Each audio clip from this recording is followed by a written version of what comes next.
Hello, fellow discussion board participants. My name is Jared French, and we're going to look at a perspective on George Whitefield from Frank Lambert's article in the Journal of American History 1990 called The Pedlar and the Divinity, George Whitefield and the Great Awakening, 1737 to 1745. This perspective is one that can go along some of the other ones and the links that I provided, where this one is a little different than what's provided, is that Lambert examines the relationship between commerce and religion. Relationship between commerce and religion. And so he does that, I'll pull it up, by examining how Whitefield had his hands in the whole publication machine.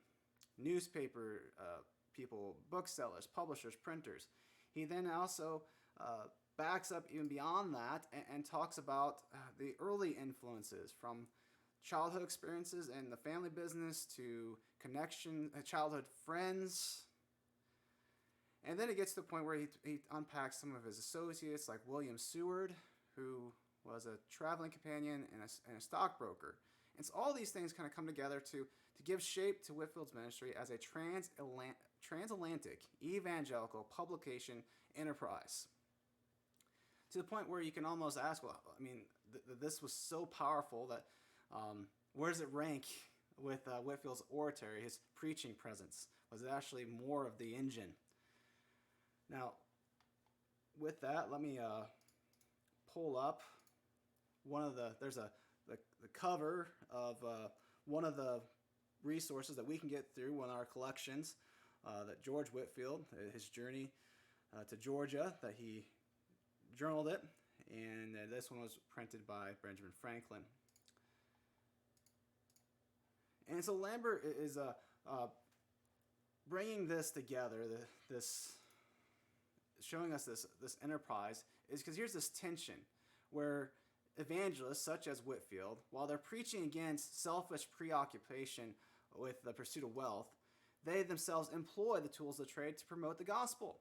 So if Whitefield preached against the dangers of wealth, why is he harnessing the power? Isn't that a bit hypocritical?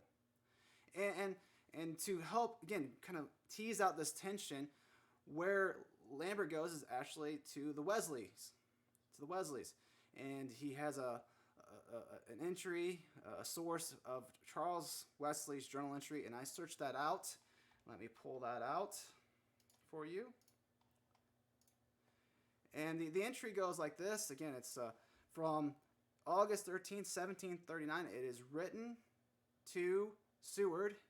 And it says, I preached yesterday to more than 10,000 hearers, and I'm so buffeted, both before and after, that if I was not forcibly detained, I should fly from every human face. If God does not make a way for me to escape, I shall not easily be brought again. I cannot like advertisement. It looks like sounding a trumpet.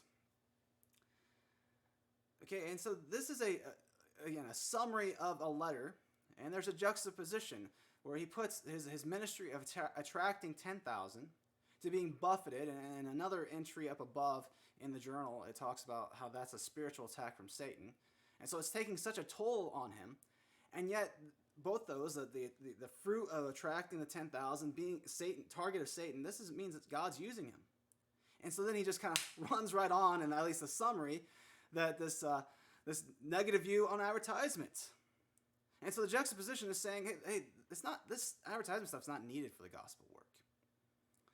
This publication enterprise. Now, Lambert's doing this to set up a tension that this commercial enterprise of Whitefield and Associates, that can almost be a business, with such evidence on the table, one could almost subtract, cancel out, say, well, the religious aspect, the spiritual part's nothing. It's because of this machine. And that's certainly a concern of Wesley, Charles, but both brothers. But Lambert's doing this to point out that it was really Whitefield's zeal for the gospel. He wants people saved.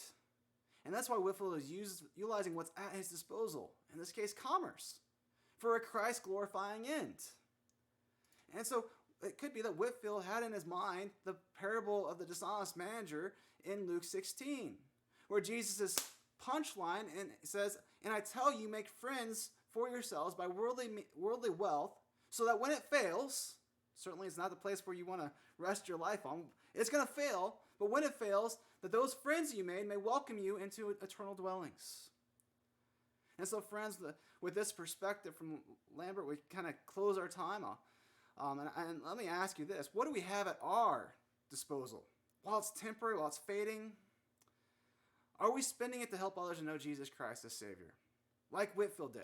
Now, it may not be a publication enterprise, but again, it's God building the house.